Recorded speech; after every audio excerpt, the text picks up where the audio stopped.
But I think it cured my schizophrenia. Real, real, real.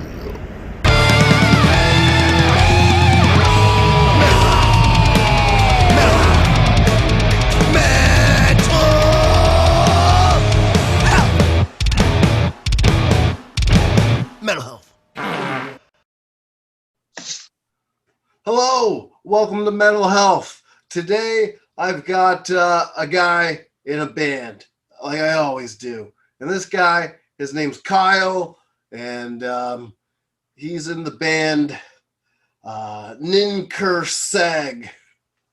I'm pretty Close. terrible at this. Kyle, can you help me with the name here? Can you help me with the name? Pronounced Ninkharsag. Okay, there we go, everyone. We're close to it. All right. Yeah, so you play the guitar and vocals in the band, right? Yep. Yeah, that's pretty awesome. Yeah, and the new album, it just came out, and I it's already sold out on your Bandcamp in both batches of vinyl. So I'm kind of pissed because I can't buy it now. Well, keep an eye out for your local distro because a few places online might still have it. Yeah, So there's one in Germany that has it, and yeah, but it's just now I gotta pay the inflated prices. I know the pricing over here has gone absolutely insane for international shipping. So every day we get people asking, where can I get it locally from, wherever they are in the world, and it's we're happy that people can get it, but at the same time we'd rather them give the money to us, Yeah, So, right. but people have been buying it regardless of the price. So it's just one of those situations at the moment that can't be avoided, sadly. But Yeah, you know, it always. I don't like it when bands put out like a fancy looking vinyl, and then you think that's great, and then a few months down the line they put out an even fancier looking vinyl. It's like, no, the fancier one should have been first, because for the people that are right there, the big fans. well, this is why we released gold vinyl first, because we thought, well, it's quite a rare color to actually use, and yeah, it sold out in 24 hours. Oh wow, that's amazing. 24 hours. Huh. Yeah, so we weren't expecting that at all. So the black vinyl pretty much sold out everywhere. I mean, there's still a few places that are waiting for their stock. I checked online today, and some places don't get it until the 21st of May. Okay. So keep an eye out for that, because chances are it could pop up from your local distributor online very soon. So Okay, great. Yeah, and there's still hope. There's still hope. yeah, but if not, then we are repressing it. It's already been ordered. It's coming out in the summer, Oh, great. so you can wait that long. So Vinyl has come back in such a big way that they aren't able to keep up right now. So even when you do put in orders, a lot of the time they end up just getting pushed back and pushed back. So it's kind of special. yeah, well, this is it. I mean, we ordered we ordered the vinyl in the end of last year, and it only turned up start of April. Oh wow. So yeah, this is partially why the album was delayed for so long, because once we realized the vinyl was going to take so long to actually get produced, we thought, well, there's no point releasing everything in stages. We might as well just push it back until everything's ready. So yeah, so even though the album's recorded pretty much 2 years ago to the day, it's only just coming out now. It's fucking crazy. That's a long time to sit on gold. Well, sometimes you've got to just hoard the gold, haven't you, like a fucking greedy dragon. I thought that was more of like an Ireland thing with the leprechauns, but English too, I guess. Well, it depends on you. Yeah, it depends. Good old dragons and their gold, But yeah, we're just happy that it's finally out, and yeah, it's been quite overwhelming, the response. So Well, can't yeah, because complain. like I stumbled across it on YouTube, the full album, and like I loved it. So then I contacted you over Facebook, and we're doing the interview like a week later. So it's pretty cool. Yeah. All right. So with the band name, it's like a Sumerian goddess, mother of the mountains, right? That's right. Yeah. So do you like a lot of old Sumerian mythology? Well, it's sort of like when we chose the name, it was going back to 2009, and it's more like following the tradition of black metal bands picking an obscure deity to use as a band name. That was the original purpose. But obviously the the mountainous aspect is something that we do focus on. If you notice, both of our album covers have mountains and things on there, and it's part of the aesthetic that we find appealing for the I describe it, for creating that sense of grandeur. Yeah. Especially in the music, especially for the stuff that we want to play. It's very much like we're very much like a nature-based band, for want of a better term. It's like we all spend a lot of time outside, and so we try to include that sort of aspect in the artwork and the lyrics and everything else, and to give it that epic feel. It's like funny enough on Nightside Eclipse, I think Aishan mentions landscapes about 20 times. That's sort of we wanted that scope for the that's, to me, that's what it appeals. That's the meaning behind the name. Rao is that gives it that sort of grandeur. But people, because at this point, the name has taken on a life of its own, and we don't really associate it with the goddess anymore. Okay. But, that's too bad, because I love like ancient Sumerian, and thinking about like the theory about how we're made from aliens made us and stuff like that. Well, I'm schizophrenic, right? So like any conspiracy theory, I'm all in. Yeah. Well, yeah. It's funny you should mention that, because that was my second point, is that it's also, if you do understand, want to look into that side of things, you can also get that alternate history from it as well. And to be fair, on the first album, the song Ninkharsag actually deals with that theme. Okay. So the lyrics on that album, a lot of it is based around that concept of human beings being created as slaves by the Anunnaki, or whoever you want to call them. So yeah, right. But like someone's got to dig the gold, right? Well, exactly. So this is us, you see. So that's the alternative. But like I said, we don't really associate that with the current, philosophy behind the band. But it was there in the beginning. That's cool. That's cool. It was definitely there. Yeah, I'd say like it has nothing to do with the band and stuff, but like my favorite conspiracy theory is the Olympic and the Titanic, that they swapped the names of the ships before the Titanic left, because the British HMS Hawk hit the Olympic, and it wasn't even gonna be worth any money through insurance and everything anymore. So they swapped the names and then sunk the Olympic, which came out a year beforehand. And yeah, that's one of my favorite conspiracy theories, and it has been for like over 10 years now. All right, that sounds pretty interesting. Yeah. There's lots of cool stuff that gets involved with that one, because like the Rothschilds banking opponents, they would have been going up against were on the Titanic when it sunk and everything too. Yeah. So there's a lot there. And I don't think JP Morgan's the type of guy to lose a few $1 million back then. But that has nothing to do with metal and nothing to do with your band. But I just threw that out there. Yeah. Well, it's a bit of a rabbit hole these days when you go down the conspiracy theory road, Yeah. But I'm always very good this conspiracy theory, so and it's like, especially with this whole, what do you think about the disclosure and situation? It's like it's an interesting time to be alive, I'd say, for things, But like how they're gonna say that the aliens exist and stuff, but it's a fun time to be alive, to say the least. Yeah, exactly. So all this information at our fingertips now, so there's no excuse to be bored. That's definitely one thing you can say. Yeah. All right. So so that is pretty awesome that the vinyl sold out already, and like everyone's loving the new album. Sitting on it for 2 years, that's a long time.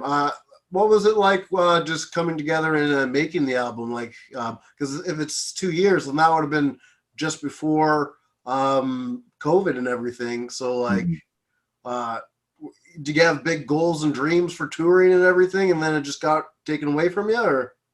Well, pretty much, yeah. We recorded the album in 2019 in April, and then we started. We toured. Well, we didn't really tour, but we gigged around the country as much as we could in that year.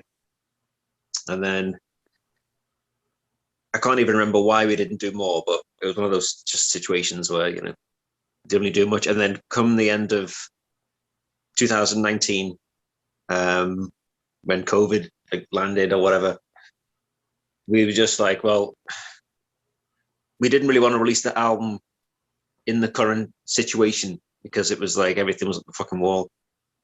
So we thought, okay, well, we'll just release some tracks online, see what happens. And then Vendetta Records got in touch straight away, and said, we want to release the full album. And they've actually been in touch with us a couple of times over the years about releasing the next album anyway. But obviously we didn't just want to go with anybody. We wanted to make sure that we had, a solid foundation to release the new album. Because we have big plans. We want to be touring the world. We don't want to be sitting on our asses like fucking releasing albums every 6 years. We want to make sure that we're on it now. But so the situation's been quite helpful that we've not been able to have to worry about going to work, day-to-day lives or whatever. So we've actually spent a lot of time behind the scenes, building the band, and forging alliances with people around the world now. And hopefully once, everything starts lifting up in the middle of the year, we can start touring full time. And that would be great. We'll get you over to North America too, because that would be cool.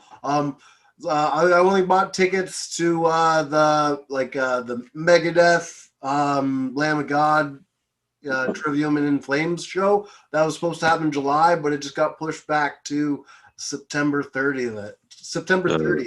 So I'm just just wondering how many things are just going to keep on getting pushed back and when things are actually going to get started, because I'm pretty sure Europe is opening a lot sooner than North America right now. Mm-hmm. Yeah, well, the restrictions here are supposed to be lifted in July for live shows and things like that. So we have a tour booked in the end of August with Anti-Inferno, who just released one of their albums on Vendetta as well. So we've played with them a few times.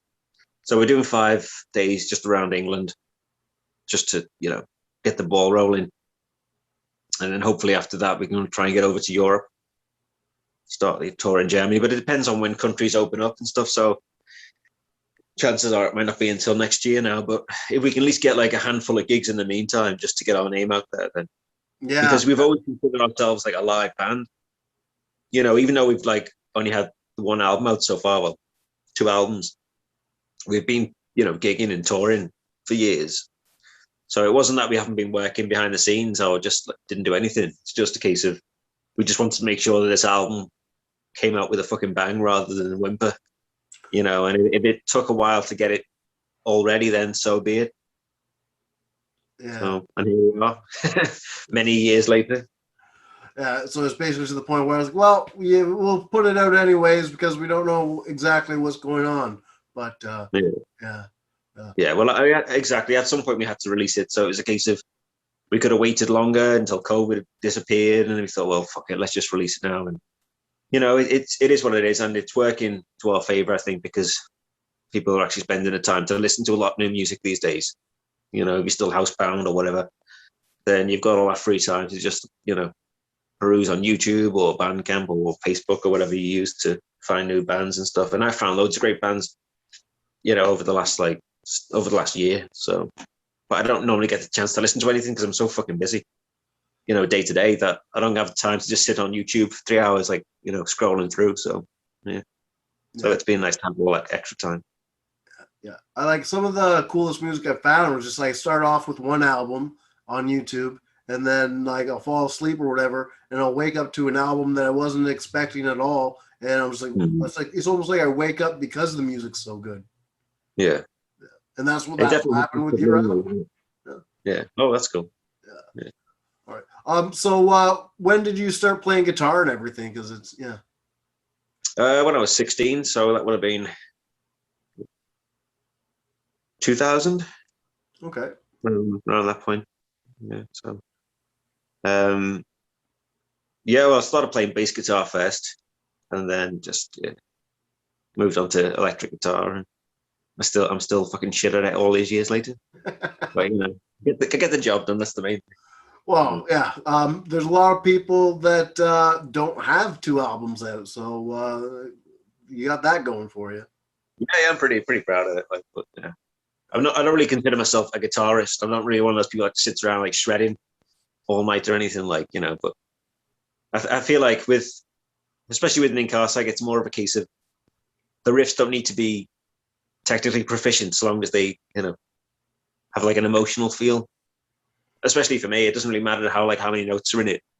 If it makes you feel something, then to me that's the sign of a good riff. It doesn't need to be like fucking shredding all over the place. I'm not really into technical metal. Yeah. I don't even like blast beats all that much, to be honest with you. Yeah. I just like a good fucking riff. So there you go. Well, yeah. Like I really like the music that creates that emotion too. Yeah, because like that's the whole point. Like I don't like a lot of music that doesn't make an emotion. Like when people say who aren't metalheads are like, how could you listen to that? It's just screaming. But like, hey, at least screaming's an emotion, unlike auto tune, which is a lot of everything else these days. Yeah, exactly. Well, this is it. It doesn't really matter what the outcome of how you're achieving the emotion. It's how it's the act of doing it, isn't it? So, if it makes you feel something as a listener, then it's clearly doing something correct. Yeah. And that's the way to approach it. So. So when did you get into metal, or like because I know in North America it's well, Canada anyways. Canada, it's not on the radio, and it's not it was never on the music video channels or anything. You really had to dig and find it your own. Did you grow up with metal like that, or how was that? Well, yeah, I mean, it's pretty typical, really. Just got into Bon Jovi in the early 90s and grunge, Soundgarden, Guns N' Roses, obviously, stuff like that, Metallica, Megadeth. My So I favorite. mean, Yeah, my favorite. yeah, I feel like I had a just the usual typical heavy metal upbringing, really. And then, yeah, just I've always, and to be fair, a lot of those bands are still like some of my favorite bands. I feel like you don't really grow out of the first bands that you love. Do you know what I mean? I still love Metallica. I still love Guns N' Roses. And I listen to them all the fucking time. So for me, it's like, and obviously I started getting into heavier stuff after that. The gateway bands, and then, but I feel like you never lose the respect for the first bands that you first get into. Yeah, that's true. And also, I guess once your brain is more fully developed around 25, that's when you stop looking for new music a lot of the time too. So yeah, I agree with that. Yeah, that's it. Like, I feel like I'm probably towards my late 20s. I was listening to like a lot more of like new music or stuff I hadn't heard before. But these days, I just don't really have the time to keep exploring, sadly. So yeah. So I pretty much gone back to all the old classics and just stick to them, really. Yeah. And that's the thing with buying vinyl now too. Like there were so many of those years where it wasn't popular at all. So those albums are just skyrocketed in price. Discogs, you're spending like so much money on an album that like on CD you could buy it so easily, but yeah, the vinyl just isn't there. But Yeah, you do get some. You got to if you shop around and you keep like scanning record shops and eBay or whatever. Sometimes you do get bargains. yeah. It's just a case of being in the right place at the right time, isn't it? I've had some fucking right deals on classic metal records. I got a first pressing of Merciful Fate, Don't Break the Oath for £5 once, which was like pretty fucking Wow. good. Yeah. I was like, couldn't believe it when I pulled it out, and I was like, I don't know if this is pricely correct, but I just like, fuck it, I'll take it anyway. So Yeah. so it's great when the record store doesn't know when what they have. Yeah. Well, at one point there was a charity store an Oxfam store in Liverpool, which some guy had donated his entire metal collection, I think it was 20 boxes of records. Oh wow. And I knew the one of the guys who worked in the shop, so he kept calling me up saying, "I've just put this out." So I was down there, fucking, buying them all, and he was giving me for pennies as well because he didn't even price them up. He was like, "How much do you want for this?" So I was just giving him 20 quid, and he gave me like fucking 50 records. Like, oh wow. But sadly they're all gone now. That was a I few thought years I ago. was doing good because this Emperor record, the record store had it for $30, and then I looked on Discogs and it's worth 50. So it was like that was pretty awesome because it's the picture disc. But yeah, so I thought that was a pretty good deal. But wow, what you just talked about there, that's like a gold mine. Yeah, man, it was fucking crazy. And then there was so much. There was loads of like punk and hardcore and stuff, which I didn't really want. But every day, people were like, "Fucking hell, look at this new record I've just got from Oxfam," and he kept putting stuff out like on a day-to-day basis. But he'd call me up whenever there was any like good old metal, and I'd be down there. But yeah, so it's just you just get lucky sometimes. That's part of the fun is that you just don't know what you're going to get when you start collecting. You could be searching for a record for years, then one day it ends up in the most fucking obscure place. In fact, I'll show you this actually. I got the Venom Live album the other day. Oh, cool. Very cool. And that was only £10, first pressing. But it's like fucking beat up, but you just can't beat these old like classic images, you know what I mean? Yeah, I totally get that. It's fucking awesome. So yeah, it's just, I don't know, this was for like complete random like record shop. He didn't have much metal, but he did have this, and I was like, fucking having that. And that was like £10. Bargain. Yeah, I'd say. Like I'm about to move to Ottawa, and I'm hoping to get a record store job there, just because like between this and I'm also the metal VJ for Ed the. Okay, in Canada, our music videos always were on Much Music, and one of the VJs was a sock puppet named Ed the Sock, and he's starting up a new music video channel like Much Music and MTV back in the old days. And I'm the metal VJ for that. So I'm hoping that I can get a job with a record store and then just like promote them a bit through all that stuff and work it out like that, because that would be the best for me. Get some discounts on all my records, because I'm buying way too much, because it's like I'm addicted to records now instead of drugs. But I think it's much healthier. So. Yeah, and the good thing is you can always sell the records down the line if you need to, can you? Well, yeah, if I want to, I could sell the records and buy drugs. Well, you don't want to do that. Like, I know, I was kidding. I was joking on that. Oh yeah, I'm just happy to be in the position I am right now, because I've never felt this good in my life. So yeah, good. Well, that's good to hear. So it's nice when you find focus on in another thing rather than self-destruction or whatever, because we've all been there. It's just fuck. My late 20s were 5 years of absolute fucking debauchery. I can't even remember half of them. It's just, but it's just you got to live your life, and for better or worse, those were things that you live through, and you deal with it and you move on, and you can't fucking dwell on it forever, can you? You've got to just. Yeah, and actually having focusing on the regret will only make things worse too. So exactly. So you just got to just keep fucking pushing on, haven't you? Well, I have, right? Because even with everyone, like this last year has been really good for me, and everyone else is like not doing well. But as far as like my career with like stand up and doing other things, it's been the best year I've had. So yeah. Good. Okay. Well, that's good. Good. Well, hopefully we can get you here in Canada at some point in time doing shows, because that would be awesome. Yeah, well, we'll be up for that.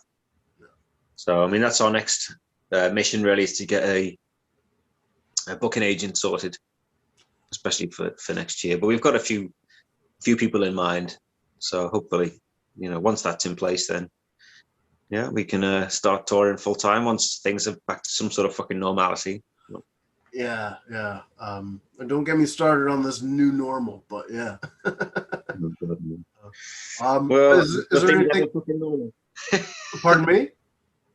I don't think the world's ever been fucking normal to begin with. So no, there's just that illusion of what we had and what was, and that's disappearing quickly. Is there anything you want to promote or talk about before we get going here? No, just check out the record and hope you like it. If you manage to get your hands on a copy of the vinyl, play the fucking thing loud, frighten the neighbors. Yeah. And hopefully we'll see you all on the road at some point very soon. All right. Yeah. Well, thank you. Because if I do get that vinyl, I'll pay the extra money over Discogs and I'll get it. But I plan on that. And thank you very much for being on Mental Health, Kyle. No, it's been my pleasure. All right. So yeah. This is the perfect analogy for mental health. All right? Boom, I fall. And then like the jogger comes up, oh, that happened right in front of me. Do I have to care? Looks around. Do I have to care? Oh, there's no one around. Okay, I'll just keep going.